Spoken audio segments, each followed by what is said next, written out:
Alrighty, so again, another Rise of the Beast model kit figure from YOLOPARK.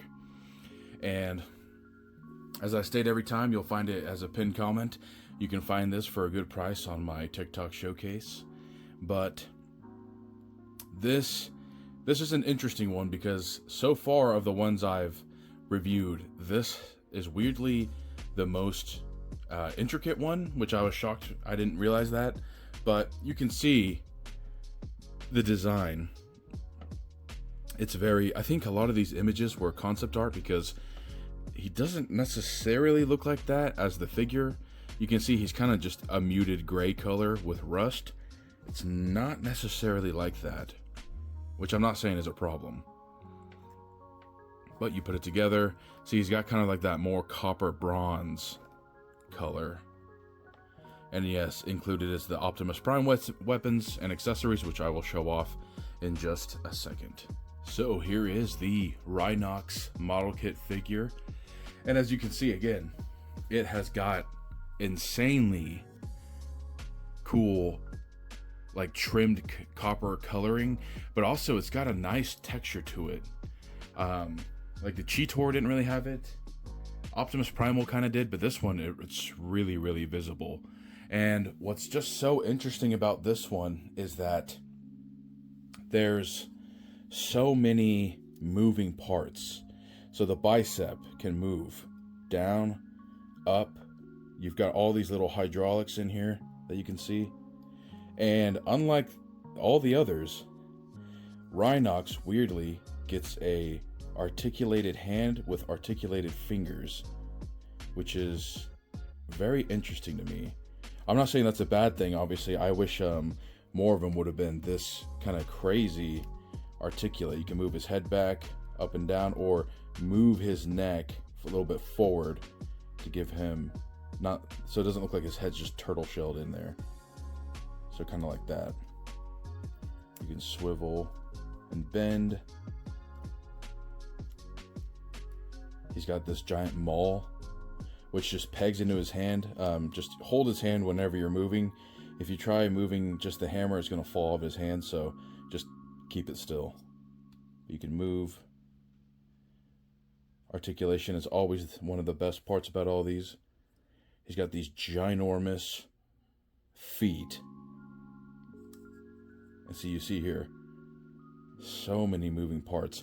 I don't know if this was just the last one they were making and they wanted to go out with a bang, but it's quite incredible.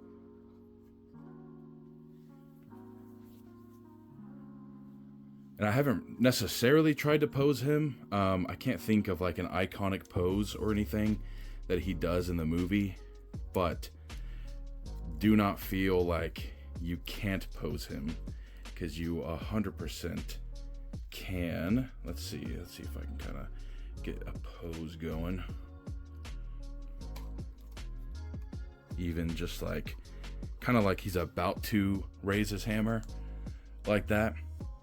Now, do I wish, and this isn't obviously a fault of the movie, of the YOLOPARK, I do wish in the movie we could have gotten a slightly, Beast Wars cartoon kind of callback where he would have maybe been a very, very faded, rusted looking green on some parts, and would have had the cool handguns.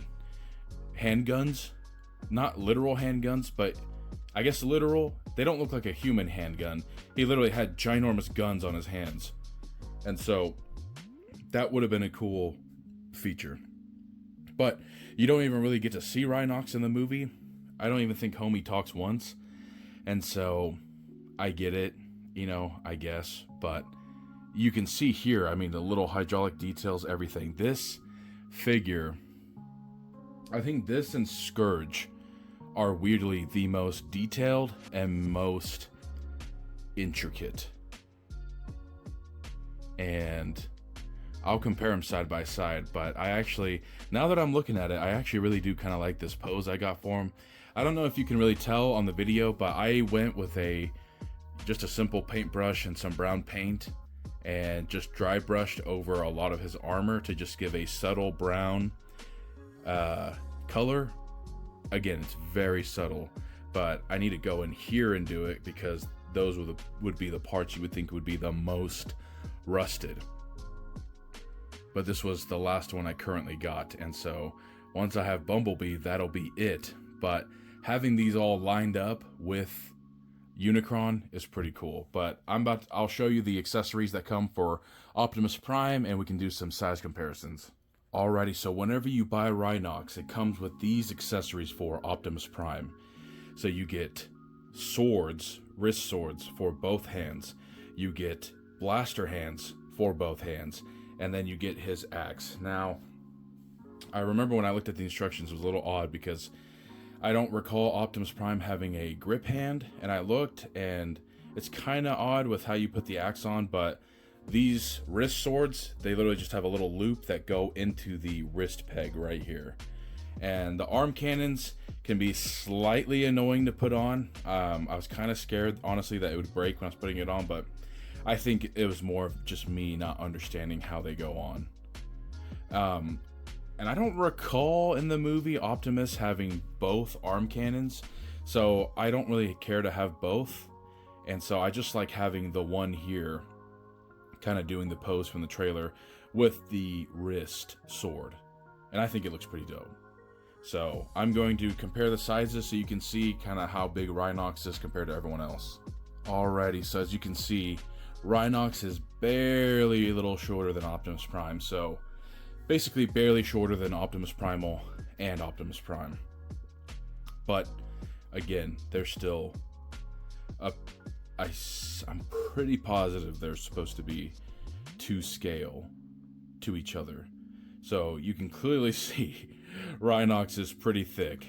And here he is compared to Optimus Primal. Basically the same height. You can see they kind of both have that neck shell in the back, but Optimus Primal is just a tad bit taller. Just barely. And because, just to see how big everything is compared to Scourge, which is the biggest figure in this line, he's got somewhat of a distance to Scourge. He kind of goes to like Scourge's top of his chest. But as you can see, just with Scourge, I did that light kind of brown painting because in the movie he is pretty brown with all the rust and stuff. And so that's just kind of his comparison with him. And I'm honestly a little shocked that they made Scourge, but they didn't make the other two that are with him, because I felt like those would have been pretty cool figures to see, honestly. But yeah, I guess that is just about it. Again, I highly recommend this line, just for me personally, because I'm a fan of Beast Wars, and I liked Rise of the Beasts. I honestly thought it wasn't a bad movie. It just kind of feels like it's setting up a lot, but it kind of feels like a weird time to be setting up a lot. So for the price of these figures and what you get, again, it's a great deal, and having them all lined up is pretty dope. So until next time, that's going to be it, but I appreciate you watching. I'm out.